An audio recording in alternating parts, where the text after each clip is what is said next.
Les vraies voix Sud Radio, 17h-19h, Philippe David, Cécile de Ménibus. Dit Cécile de Ménibus, oui. Eh ben ça tombe bien, elle est là.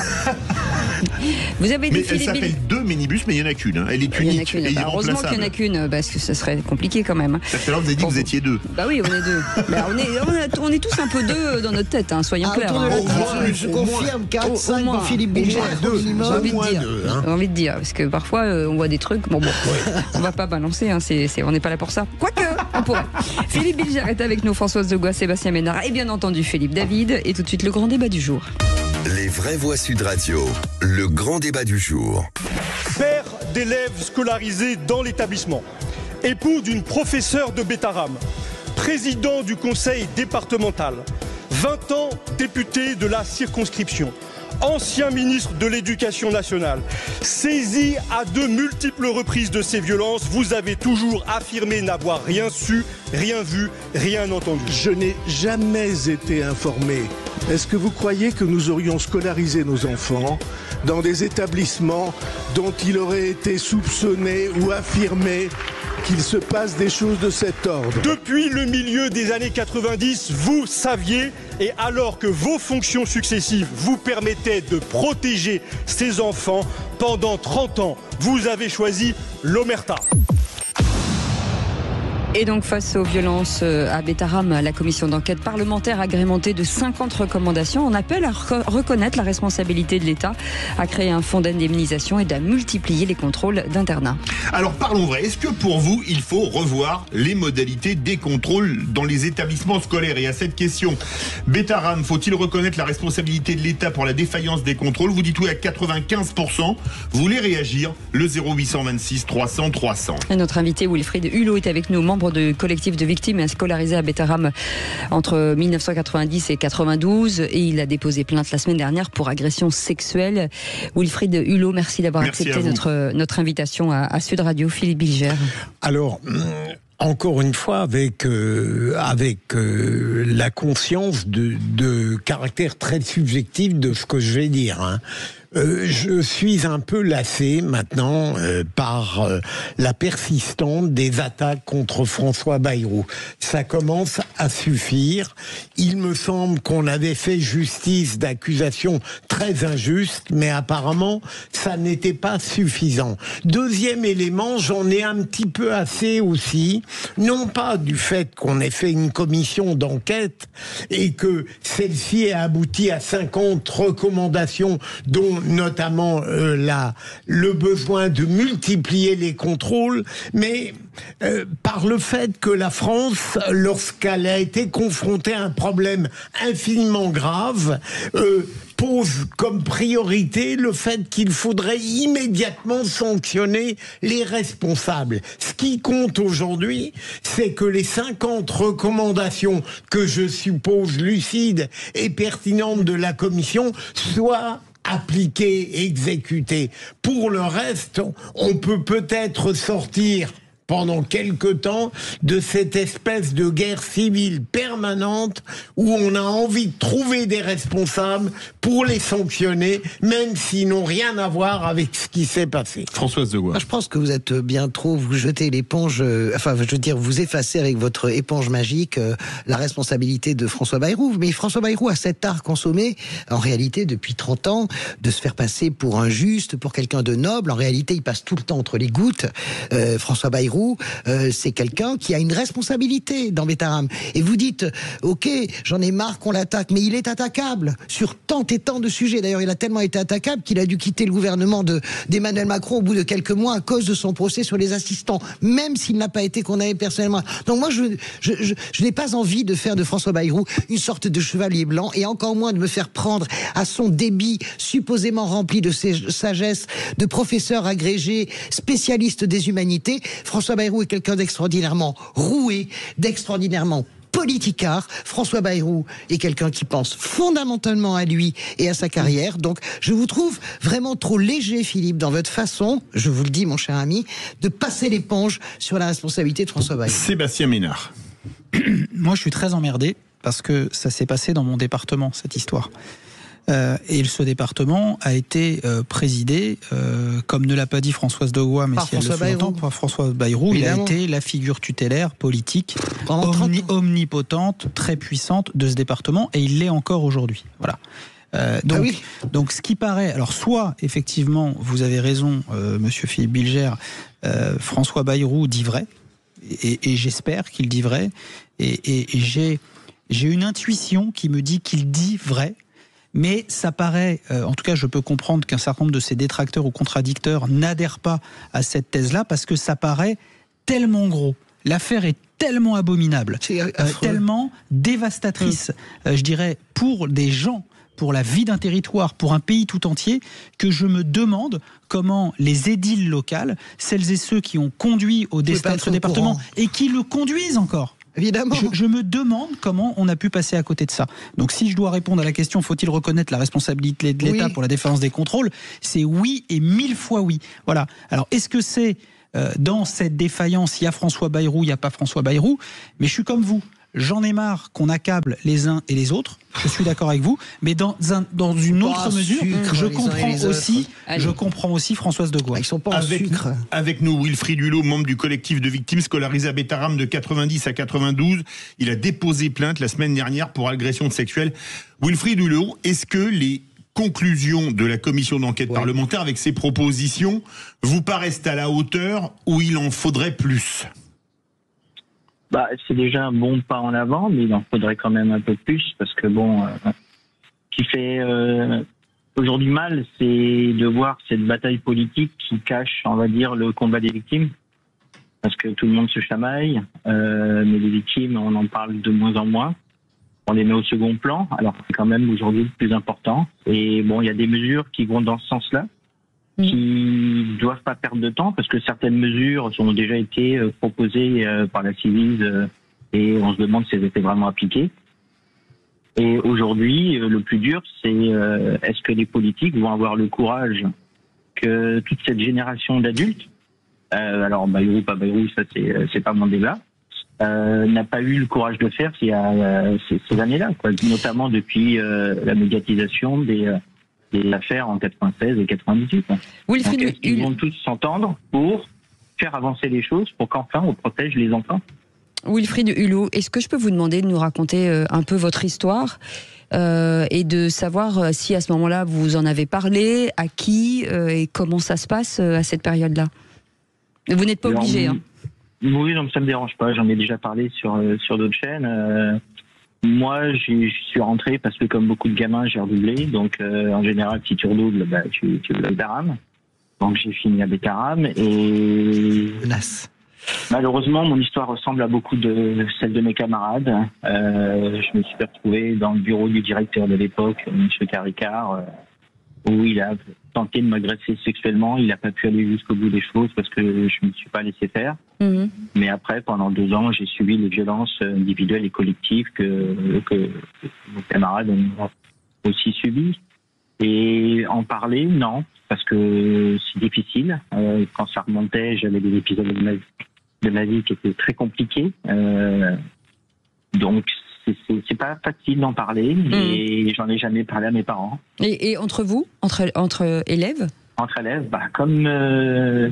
alors, ça fait sursauter certaines, on va dire, générations d'adultes, mais on n'en parlait pas entre nous, on ne disait pas clairement les choses. On pensait qu'on était seuls, parce qu'ils avaient cette mécanique d'isoler l'enfant, de faire croire qu'il était le seul à subir ces choses-là. Et c'est là où Bétharram a été quand même diabolique, c'est que ils avaient une méthode qui était quand même bien huilée et qui leur a permis de durer aussi longtemps, des années 50 jusqu'aux années 2000. Merci Wilfried Hulot. Philippe Bilger. Si vous le permettez, une question, et d'abord, après mon point de vue, bien sûr, la plus grande compassion et indignation pour ce que vous avez subi. Mais j'aimerais connaître votre point de vue de victime. Ce qui importe pour une victime, est-ce que c'est de voir sanctionner les faits dont elle a été gravement atteinte, ou est-ce que c'est de savoir que le futur ne connaîtra plus jamais de telles catastrophes? Alors, moi, je vais vous dire, c'est les deux. Moi, mes deux principaux tortionnaires sont décédés, donc la justice, voilà, elle n'aura pas lieu. Mais aujourd'hui, à titre personnel, parce que je parle comme mon nom, hein, pour moi, tout le monde doit assumer ses responsabilités, que ce soit les premiers, les tortionnaires qui nous ont maltraités, les politiques, les adultes qui n'ont rien fait à ces époques-là, à différentes époques quand ils ont su.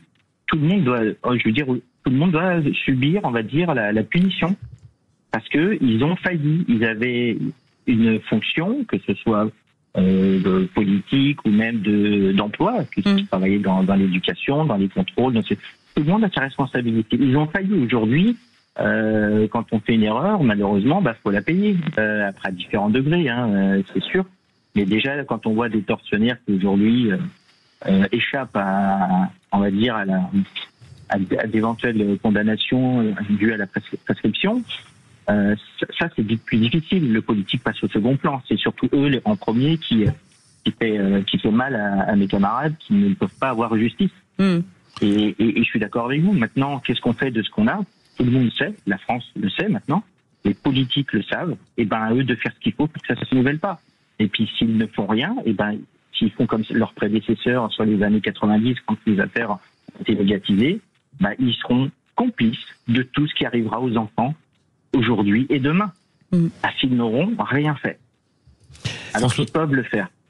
Je pense qu'on ne mesure pas, c'est très émouvant ce que vous dites, parce qu'on ne mesure pas qu'est-ce que c'est une vie dévastée par une agression sexuelle quand on est un enfant, et même une agression physique, c'est une vie entière. Physique et psychologique. Je pense que c'est une vie entière que vous combattez contre ce chagrin et cette faille, j'imagine, Wilfried. À mon niveau, oui, c'est une... Et un camarade parlait d'élèves, enfin de petits, de deuxième personnage sombre qui le tourmentait, et oui, ça tous, quand on discute entre nous, ça nous travaille tous les jours. Wilfried, pardon de vous couper, ça a dû être un choc terrible pour, j'imagine, votre famille, qui tout à coup est tombée de l'armoire quand même. Alors, oui, parce que moi, tout est remonté suite à des photos, des échanges au mois de février-mars. Donc c'est très récent. Ma mère est décédée, donc elle ne sait pas, elle peut pas. Voilà, elle n'est pas là, malheureusement. J'aurais aimé lui en parler.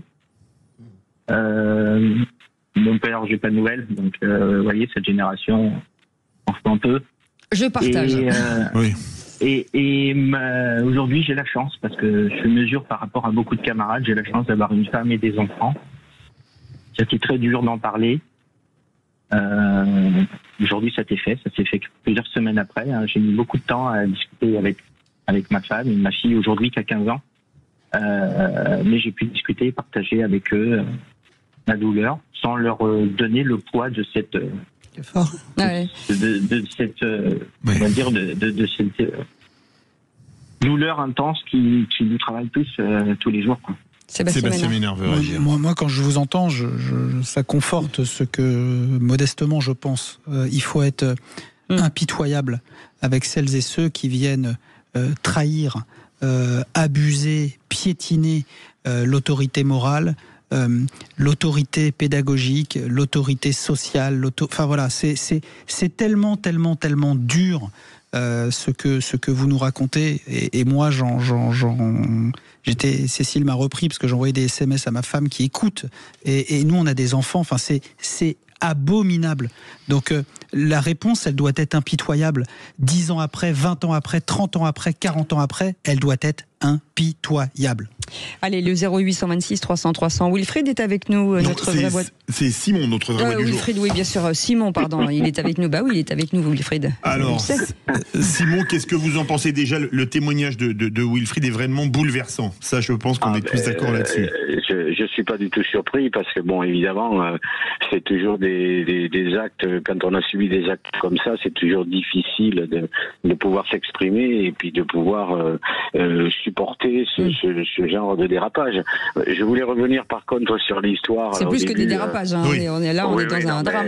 Oui, bien sûr. C'est pour moduler un peu le côté dramatique des choses, malheureusement. L'histoire aussi de Betaram, le problème, c'est qu'on en a fait trop en histoire politique et on s'est pas penché réellement sur le problème.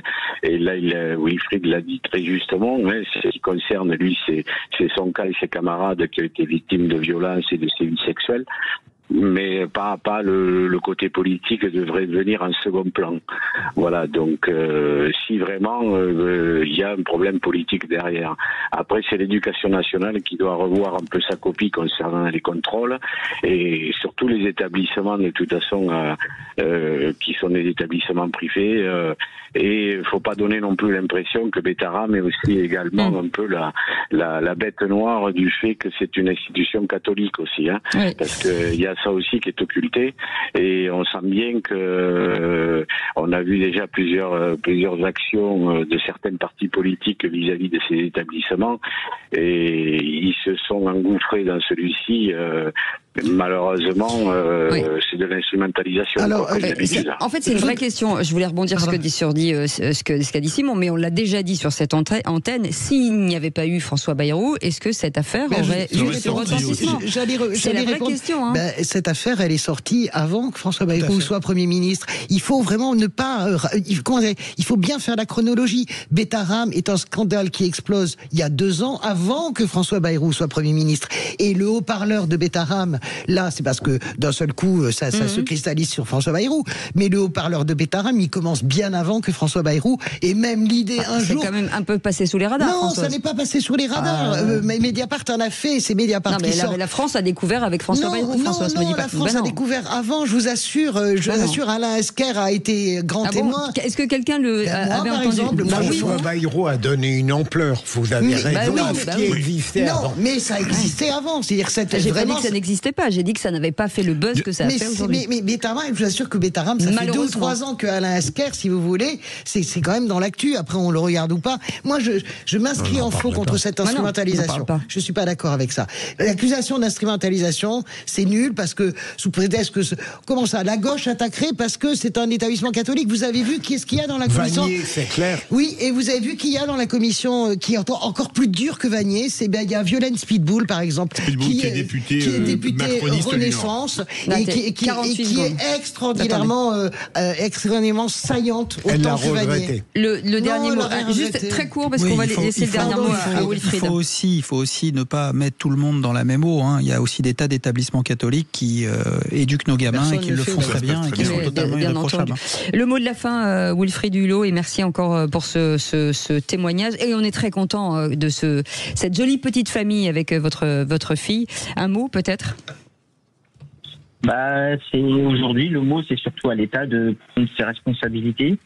C'est toujours naturellement dû au passé, de donner les moyens aussi aux gens de faire correctement leur travail, sans faire de politique. Si on avait un service public qui avait les moyens de travailler correctement, ça donnerait de meilleurs résultats. Et surtout, si je peux penser aux victimes. Aujourd'hui, on est en attente de beaucoup de choses, d'aide, de soutien, d'accompagnement. Il y a un fonds d'indemnisation qui a été dans les recommandations parce que beaucoup de gens n'ont pas les capacités aujourd'hui d'être aidés et surtout d'avoir réparation du préjudice qui a été subi par tous mes camarades. En tout cas, on vous remercie beaucoup, Wilfried Hulot, d'avoir accepté cette invitation, membre de ce collectif de victimes de Betaram. Merci beaucoup d'avoir accepté notre invitation. Vous restez avec nous. On fait une petite pause avec les vraies voix. On revient dans un instant avec Simon de Perpignan, notre vraie voix du jour.